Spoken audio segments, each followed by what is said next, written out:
Ramanujatayapatram Jnanavairagyabhushanam Srimad-Venkatanacharyam Vande Vedanta-Desikam Lakshminatha Samarambam Nadayamuna-Madhyamam Asmat Acharya Paryantam Vande Guru Paramparam Yonitya Machyuta Padambuja Yukma Rukma Vyamodaha Sajidarani Trinayamene Asmat Guror Bhagavadosi Dayakachindo Ramanujasya Charanau Charanam Pravatte Mata Pita Yuvadayas Tanaya Vibhudi Sarvam Yadeva Niyamena Madan Bayanam Adyasena Kulabade Vagulabi Ramam Srimad Tadangri Gulam Pranamami Mutna Budam Sarascha Magadavaya Patanada Sri Bhakti Sara Kulasegara Yogi Bahanam Badrankarenu Parakala Yatindra Misram Srimad Parangusha Munim Pranadosmi Nityam. The last story we saw was on Vaikunta Ekadasi. It is about Ekadasi Mahatmyam, about Raja Ambarishi. So we started with Aditi and Kashyapa. They had a son Vivaswan, who is none other than sun god, the Suryan. Vivaswan's son is Sraddhadevar. Sraddhadevar is a term used for all Manus. Here in this context, it is Vaivasvata Manu. His sons are namely Ishwagu and Nabagan. That we saw in the previous story, Nabagan's son is Nabagan, Nabagan's son is Ambarishi. Now, we will see the other son of Vaivasvata Manu, which is Ishwagu. Now, Ishwagu's son is Vigukshi. His son is Kakustan. Rama also has a name called Kakustan. Right? In this Vamsa he came. Right? So, the Ishwagu's son is Vigukshi. Vigukshi's son is Kakustan. And then Yuvanashwar, Mandada. Then we have Purukutsavan. Then Satyavradar. Satyavradar is also known as Trisang. We all have heard about the Trisang Surgam, right? Then his son is Harishchandra. Harishchandra's story we all know. How the story is a turning point for Mahatma Gandhi. So we will see all those stories later when we do a detailed satsang. Now Harishchandra's son is Rohitar. His son is Bahukar. Bahukar's son is Sagaran. We are starting today's story from the king Sagaran. Today's story, the title is Bhageeratha Praytnam. The story about King Bhageeratha and his Praytnam. So, we start with Sagaran. Sagaran had two wives, Sumati and Kesini. Through Kesini, Sagaran had a son called Asamanjas, and through Sumati, he had 60,000 sons. Asamanjas was a wicked prince, but his son Anshuman was a virtuous and much loved by his father's subject. So, it came out that King Sagara decided to conduct an Ashwamedha Yaga. But Indra, always we all know Indra, the king of gods, was threatened by Sagara's growing power. And so he stole the sacrificial horse that was kept for this Ashwamedha Yaga, and he hid it in sage Kapila's ashram in the netherworld. When the king Sagara discovered that the horse had been stolen, he asked his sons to go and find it. Sagara's 60,000 sons, right? They laid waste to the earth searching for the horse. They searched for the horse everywhere. Finally, they found the tracks of the horse and discovered it led to the netherworld. They dug a huge tunnel and reached the ashram of the sage Kapila. When they saw the horse there next to Kapila, they assumed that that sage Kapila was a thief and rushed to kill him. The enraged sage turned all the 60,000 princes into ashes just by his look. He didn't do anything. So when the sons were missing, when they did not return, the king Sagara sent his grandson Anshuman to find his uncles. So Anshuman followed the trail through the destruction his uncles had wrought, and he came to the tunnel. He reached the ashram of Kapila Muni and apologized to the sage for his uncle's conduct. Mollified, the sage allowed him to take the horse. Seeing that he was troubled by his uncle's fate, the sage advised him that the only way to get liberation or salvation to their uncle is to bring Ganga down to earth. So the sage said, "My child, you can return the horse to your grandfather so that he can complete the Ashwamedha Yagam. As far as your uncles are concerned, only if their ashes have been touched by the holy waters of the Ganges can they be redeemed." So bowing down to the sage again, Anshuman took the horse to his grandfather and helped him to complete the sacrifice. So after some time, the king Sagaran turned his kingdom over to Anshuman and left for the forest to spend the remainder of his life practicing spiritual disciplines. Now, Anshuman practiced several austerities for many years to bring Ganga from heaven, but he did not succeed. Then his son Dileepan also did the same. He also did not succeed. Then finally his son Bhageeratha, he performed intense disciplines. Then Mother Ganga became gracious and revealed herself to him. So, when Bhageeratha then informed Mother Ganga that he wanted her to come to earth to redeem his ancestors, for which Mother Ganga replied, "If I come to earth, who will bear the impact of my fall? Besides, I shall have to take all the sins of the people who bathe in me. How can I get rid of all those sins?" Bhageeratha then replied, "Lord Shiva will be able to bear the impact of your fall. And number 2, besides that, those great souls who are knowers of Brahman, the Bhagavatas, they will come to bathe in you and they will purify you from the sins of others." Those are the 2 things he assured Mother Ganga. Bhageeratha then went on to do further austerities to please Shiva. We all know Shiva is Ashutoshi, right? You can relatively please Shiva easily. And in a short time, Shiva appeared before him and agreed to bear the impact of the river on his head. So after coming to earth, Mother Ganga was led by Bhageeratha to the spot where his ancestors' ashes lay. As soon as the ashes came in contact with the flowing waters of Mother Ganga, Sagara's sons were released from their plight and immediately attained the heavenly realm. In the same way, everything that came in contact with Mother Ganges as she flowed toward the ocean also became purified. Such is the great power of Mother Ganga, and such is the power of Bhageeratha Praytnam. Since this was achieved by Bhageeratha's efforts, the Prayatnam, Ganga, is also called Bhageerathi. So let us quickly recap a couple of things. Who is Bhageeratha? Bhageeratha is the king, comes under the lineage of Vaivasvata Manu. We saw that they had Nabagan, Ambarishi, that is one side, the other side is Ishwagu on this side. So, we saw the lineage of Bhageeratha. Then, why did he bring Ganga to earth? Because the Sagara's sons did not reach Pitruloka, but they offended the sage Kapila. So, somebody has to liberate their ancestors. So they need to move the realm of the ancestors. For 3 generations they have been denied of that. And Bhageeratha finally accomplished through his Bhageeratha Praytnam.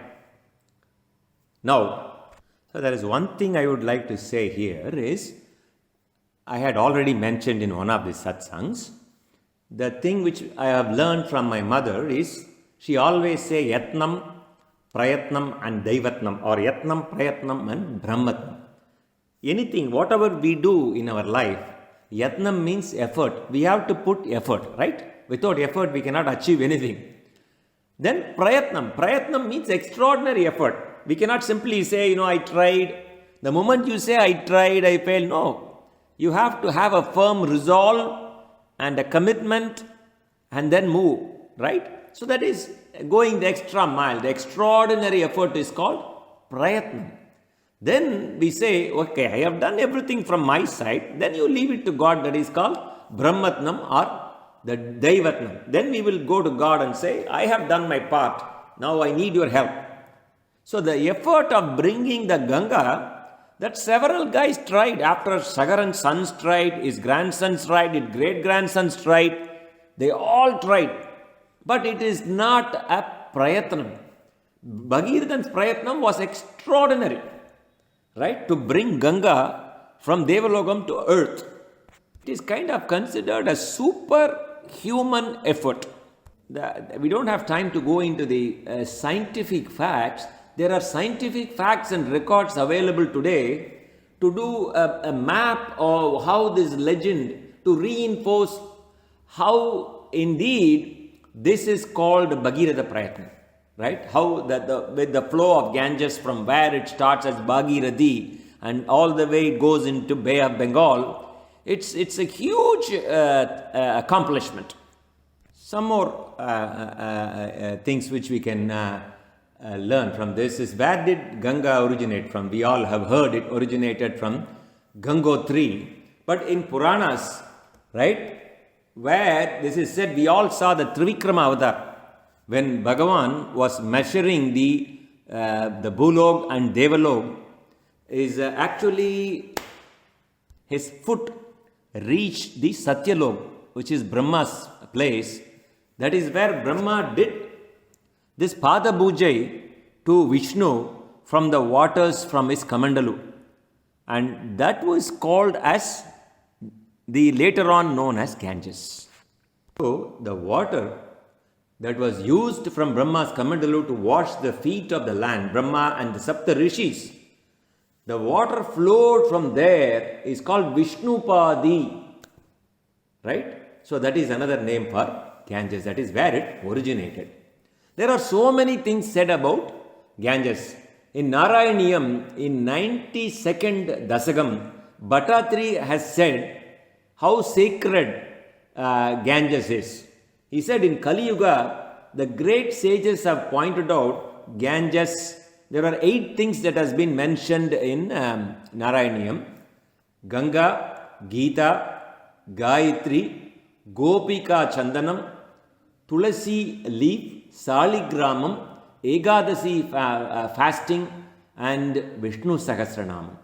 I'll repeat that. Ganga, Gita, Gayatri, Gopi Chandanam, Tulasi, Saligramam, Ekadasi fasting and Vishnu Sahasranamam. They are all very easy to practice, and these things have been mentioned as the important things, even if you do any one of things for salvation in Kali Yuga.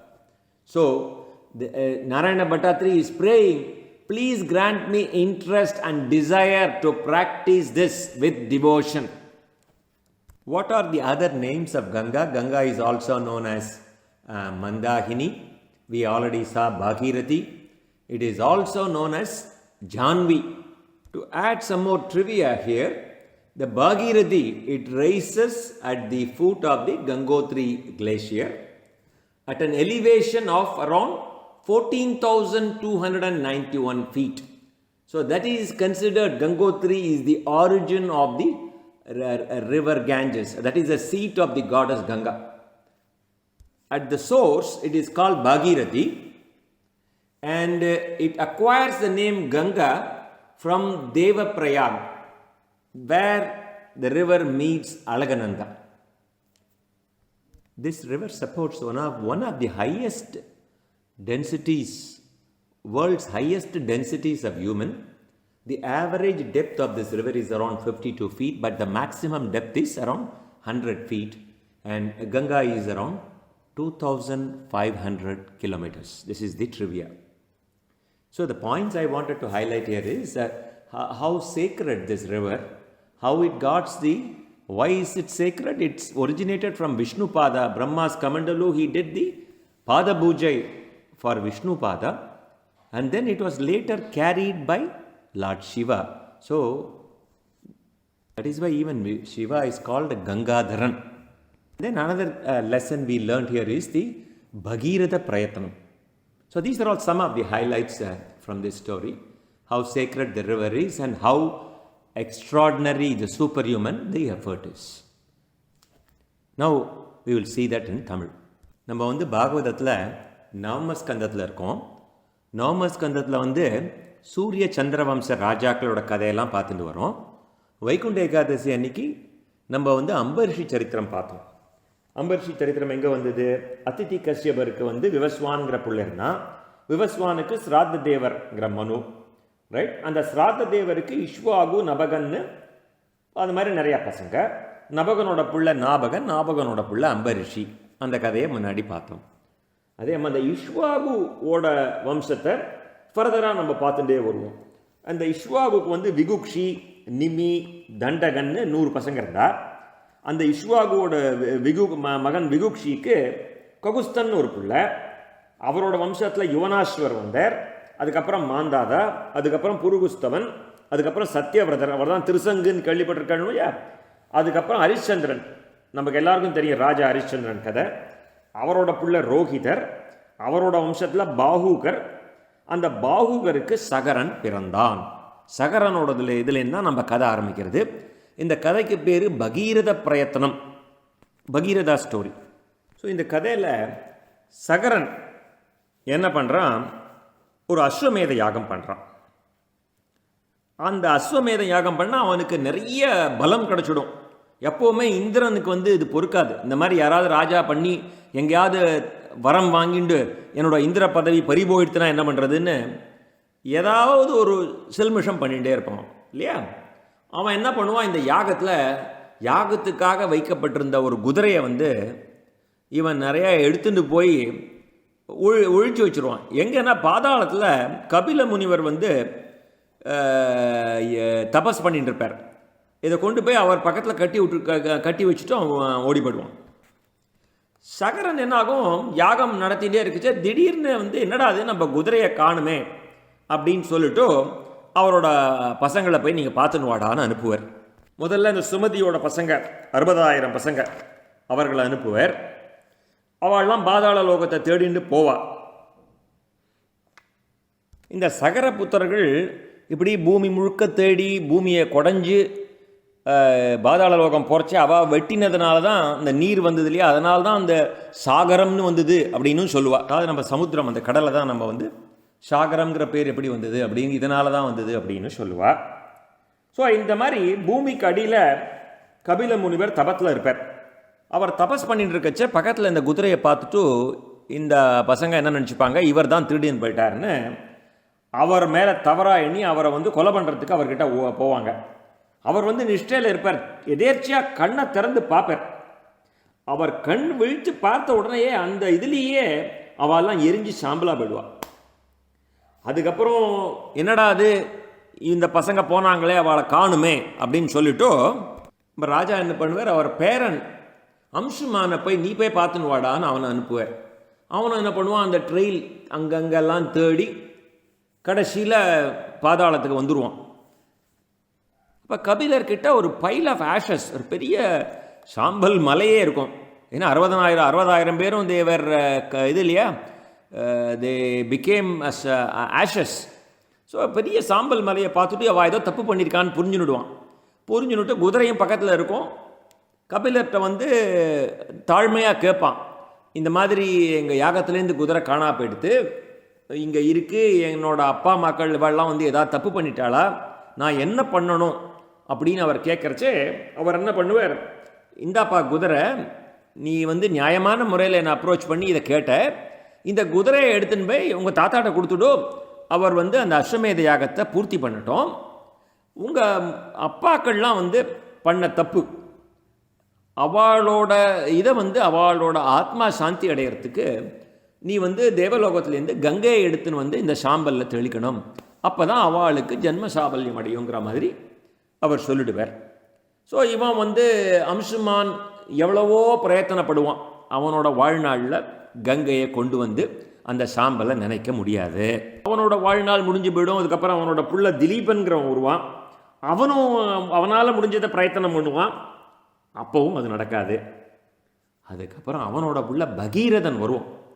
பகீரத பிரயத்தனம்னு சொல்லுவா இல்லையா, நம்ம வீட்டிலலாம் சொல்லுவா, டே நீ என்னடா பண்ணுற, இது இந்த வேலையை பண்ணணும்னா அது ஒரு பெரிய பகீரத பிரயத்தனம்டா, அது எக்ஸ்ட்ராடினரி எஃபர்ட், ரைட்? அவன் பண்ணி அவன் வந்து கங்கையை நோக்கி தவம் புரிஞ்சு கங்கை அவன் முன்னாடி தோன்றி, நீ வந்து இப்படி ஒரு தபஸ் பண்ண, உன்னோட தபஸை நான் மெச்சினேன், நான் வரத்துக்கு தயாராக இருக்கேன், ஆனால் எனக்கு 2 இது இருக்குது, கேள்வி இருக்குது. ஒன்று வந்து என்னுடைய வேகத்துக்கு நான் பூமியில் வந்தேன்னா, பூமியில் வந்து என்னை யார் தாங்குவா? முதல்ல with this kind of force என்னை யார் தாங்குவா? எப்படி நீ இங்கேருந்து எடுத்துன்னு போக போகிற அப்படிங்கிற மாதிரி ஒரு கேள்வி, ரைட்? 2வது, என்னை எல்லாரும் அசுத்தப்படுத்துவாளே. இப்போ நான் புனிதமான கங்கையாக இருக்கேன், எனக்கு ஒரு பேர் இருக்குது, கங்கா மாதான்னா என்னை எல்லாரும் வழிபடுறா. நான் பூலோகத்துக்கு வந்தேன்னா என்னை எல்லாம் வந்து இது பண்ணுவாளே, அசுத்தப்படுத்துவாளே அப்படிங்கிறச்சே, அதுக்கு தான் பகீரதன் வந்து 2 விடை சொல்வார். நான் வந்து சிவனை நோக்கி தவம் புரிந்து சிவனை வந்து இந்த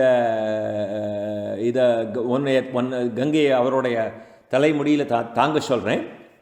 அதுக்கப்புறம் நீங்கள் வந்து பூலோகத்துக்கு வந்தீங்கன்னா இந்த பிரம்மனிஷ்டர்கள், பிரம்ம ஞானிகள், பாகவதோத்தமர்கள்லாம் வந்து உங்கள் கங்கை நதியில் வந்து ஜலக்கிரீடை பண்ணுவா. அவள்லாம் ஸ்நானம் பண்ணும்போது மற்றவாள்லாம் பண்ண பாவங்கள்லாம் அதுலேருந்து கழிஞ்சிடும், அதனால் நீங்கள் எப்போவுமே புனிதமாகவே இருப்பீர்கள் அப்படின்னு ஒரு அஷ்யூரன்ஸ் கொடுப்பான். ஏன்னா புனிதமான கங்கைக்கு அந்த புனிதத்துவத்தை ரீட்டைன் பண்ணுறதுக்கு என்ன பண்ணுறதுன்ற ஒரு கவலை வரைச்சே இந்த மாதிரி எவ்வளோ பாகவதோத்தமர்கள்லாம் வந்து கங்கைக்கு வருவா. And you will remain sacred, நீங்கள் புனிதமாகவே இருப்பீர்கள்னு ஒரு அஷ்யூரன்ஸ் கொடுத்தா விட்டு கங்கை வில் அக்ரி. அதுக்கப்புறம் சிவனை நோக்கி கடுமையாக தவம் புரியும். சிவன் வந்து ஆசுதோஷி, நார்மலாக சுலபமாக அவரை வந்து ப்ளீஸ் பண்ண முடியும். சிவன் வந்து கங்கை வந்து என்னோட சடைமுடியில் நான் அதை தாங்கிக்கிறேன் அப்படின்னு அவர் ஒத்துப்பார். அதனால தான் அவருக்கு வந்து கங்காதரன் பேர் வந்தது அப்படின்னு சொல்லுவார். மாதிரி எப்படி கங்கை வந்து பகீரதனை பின்தொடர்ந்து வந்து அந்த கபில முனிவர் இருக்கிற இடத்துக்கு வந்து அந்த சாம்பலை நினைத்து, ரைட், அந்த 60,000 பேருக்கும் சாப விமோசனம் கொடுத்தாள். இந்த புனித கங்கையில் நீராடினால் நமக்கும் பாபம் விலகுகிறது அப்படின்னு சொல்லி இந்த கதை முடியறது. இந்த கதையில் நிறைய விஷயங்கள் பார்த்தோம். முதல்ல பகீரதன் யாருன்னு பார்த்தோம் இல்லையா? அதிதி காஷ்யபர்லேருந்து ஆரம்பித்து வைவஸ்வத மனுவோட வம்சத்தில் எப்படி இந்த கதை ஆரம்பிச்சது, எப்படி இஷ்வாகுக்கு விகுக்ஷி பிறந்தான் அப்படின்லாம் பார்த்தோம். அம்பரிஷி கதை மாதிரி அவனோட லீனியேஜ் பார்த்தோம். எதுக்காக கங்கை வந்தா அப்படிங்கிறதையும் பார்த்தோம். அவனோட பகீரதனோட மூதாதையர்களுக்கு அந்த லிபரேஷன், அவளுக்கு அந்த சாப விமோசனம் அழித்து அவள்லாம் அந்த பித்ருலோகம் போகாத அலைஞ்சுட்டே இருந்தா இல்லையா, அந்த விமோசனம், அந்த சாப விமோசனம் வந்து அவரால் கிடச்சிது. இதுக்கப்புறம் இந்த பகீரத பிரயத்தனம், இது பெரிய விஷயம். இதுலேருந்து தான் நான் ஒரே ஒரு விஷயம் ஷேர் பண்ணிட்டேன். முதல் சத்தங்க நான் பண்ணுறச்சே ஒரு 1.5 வருஷத்துக்கு முன்னாடி நம்ம இந்த குரூப்பில் எங்கள் அம்மாக்கிட்டேருந்து ஒரு 3 விஷயம் கற்றுட்டேன்னு சொல்லுவேன். எப்போவும் எங்கள் அம்மா சொல்லிட்டு இருப்பா, எத்தனம், பிரயத்தனம், பிரம்மத்தனம். எந்த காரியத்தை பண்ணாலும் you have to put effort. நம்மளோட முயற்சி, நம்மளோட முழு முயற்சி, ரைட்? தென் எக்ஸ்ட்ராடினரி எஃபர்ட். சும்மா நான் ட்ரை பண்ணேன்ற மாதிரி சொல்லப்படாது. உன்னோட அதாவது பெஸ்ட் எஃபர்ட் அப்படின்னு சொல்லுவான். இதுக்கு சரியான தமிழ் வார்த்தை என்னன்னு எனக்கு புரியல. நம்மால் முதல்ல வந்து ஒரு எஃபர்ட் போடுறது, ஒரு முயற்சி பண்ணுறது, நம்மால் முழு முயற்சி, we can say that. Sir ஏதோ நான் ட்ரை பண்ணேன் வரல, உன்னோட முழு முயற்சி கொடுத்தியாடா அப்படின்னு கேட்பார்ல, அந்த முழு முயற்சி கொடுக்கறது. முழு முயற்சியும் கொடுத்து உங்கள் சக்தியெல்லாம் உபயோகித்து முழு முயற்சி கொடுத்தும் அந்த காரியத்தை செயல்பட முடியலன்னா then we leave it to God. தெய்வத்தனம் ஆர் பிரம்மத்தனம். நம்மளால் முடிஞ்சதை முயற்சி பண்ணணும், அப்புறம் முழு முயற்சி பண்ணணும். எல்லாம் பண்ணிட்டேன் சார், எல்லா இதுவும் சேனல்ஸும் பார்த்துட்டேன், I have given my best. Then you go to Bhagwan and say, நான் எல்லாம் பண்ணிட்டேன்ப்பா, நீ தான். அந்த மாதிரி இவனோட வாழ்க்கையில் சகரனோட புத்திரர்கள் ட்ரை பண்ணா, சகரனோட பேரன்கள் ட்ரை பண்ணா, கொள்ளு பேரன்கள் ட்ரை பண்ணா, யாருக்கும் எல்லாரும் பிரயத்தனம் பண்ணா, எத்தனை பிரயத்தனம்லாம் பண்ணா, ஆனால் அவளால் அது பண்ணலாம். ஆனால் பகீரத பிரயத்தனம் அதை விட ஜாஸ்தி. அதனால தான் சொல்லுவாள், ஒரு காரியத்தை சாதிக்கணும்னா, ஒரு பெரிய காரியத்தை சாதிச்சான்னா பாரு ஒரு பகீரத பிரயத்தனம் ஒன்றுண்டா, இதுக்கு அப்படியேப்பட்ட பிரயத்தனம் பண்ணி இதை சாதிச்சிருக்கான் அப்படின்னு. அந்த மாதிரி அது இந்த கதையில் வருது. எப்படி கங்காதேவியை அங்கேருந்து இங்கே கொண்டு வந்தான் அப்படின்னு there are lot of scientific evidences to show, just like Ram Setu நிஜமாவே இருந்துதா இல்லையான்லாம் அப்புறம் நாசாலேருந்து ரெக்கார்ட்ஸை பார்த்துட்டு ஒத்துண்டா இல்லையா, நிஜமாவே ராமசேத்துன்னு ஒரு பாலம் கட்டினாள் அப்படின்னு. அந்த மாதிரி பகீரதன் எப்படியெல்லாம் அந்த கங்கையை, அந்த கங்கோத்ரியிலேருந்து அதுக்கு மேலே தேவலோகத்துலேருந்து இந்த ஒன்றும் வேண்டாம், நீ தேவலோகத்துக்கே போக வேண்டாம், ஹிமாச்சலம் அது உற்பத்தியார் இடம் கங்கோத்ரியிலேருந்து அது பே ஆஃப் பெங்காலில் வங்காள விரிகுடாவில் கலக்கிற வரைக்குமே எப்பேற்பட்ட விஷயங்கள் பண்ணிருக்கா. எத்தனை கேனால்ஸ், எத்தனை ட்ரிபியூட்டரிஸ், எத்தனை நாடுகள், அதாவது பங்களாதேஷ், எத்தனை நகரங்கள். ஸோ இதெல்லாம் பார்த்தாலே ஒரு மலப்பாக இருக்கும். இது ஒரு பகீரத பிரயத்தனம் பண்ணாதான் வரும், ரைட்? நம்ம பாகவத புராணத்தை எடுத்துட்டா இது எங்கேருந்து உற்பத்தி ஆகுது? பகவானோட திரிவிக்ரம அவதாரம் பார்த்தோம் இல்லையா, பகவான் ஒரு காலால் கீழ் உலகத்தை அளந்தார், இன்னொரு காலால் மேல் உலகத்தை அளந்தார். அந்த மேல் உலகத்தை அளக்கறச்சே அவருடைய கால் கட்டை விரல் சத்தியலோகம் வரைக்கும் போச்சுன்னா, சத்தியலோகத்தை பார்த்த உடனே அதில் இருக்கிற சங்கு சக்கர ரேகையெல்லாம் பார்த்துட்டு பிரம்மா உடனே பாத பூஜை பண்ணார். அவர் கமண்டலத்திலேருந்து தீர்த்தம் எடுத்து எப்படி அவரை இதை பாதத்தை அலம்பி அவர் பாத பூஜை பண்ணார் அப்படின்னு சொல்லுவாலையா, பிரம்மாவும் சப்த ரிஷிகளும். அந்த வாட்டர் அங்கேருந்து வந்த அந்த தீர்த்தம் தான் அந்த கங்கா தீர்த்தம். அதுக்கு பேர் விஷ்ணுபாதி அப்படிங்கிற பேர். அதனால் அது ஒரு புனித கங்கை. அதை தவிர அதை நம்ம கங்காதரன் தாங்கினதுனாலும் அதுக்கு பேர் புனித கங்கையாச்சு. அது முதல்ல ஆரம்பிக்கச்சே பாகீரதின்னு தான் பேர். அது அழகநந்தா, அந்த தேவப்பிரயாகைங்கிற இடத்துல அழகநந்தாவோட கலக்கர்ச்சே தான் அதுக்கு கங்காங்கிற பேர் வருது. இதுக்கு ஆனால் கங்கைக்கு பலவிதமான பெயர்கள் உண்டு. இதை மந்தாகினின்னு சொல்வா, பாகீரதின்னு சொல்வா, ஜான்வின்னு சொல்வா. ஸோ பலவிதமான பெயர்கள் இந்த கங்கைக்கு உண்டு. இது கங்கையோட புனிதத்தன்மை பல புராணங்களில் சொல்லிருக்கா.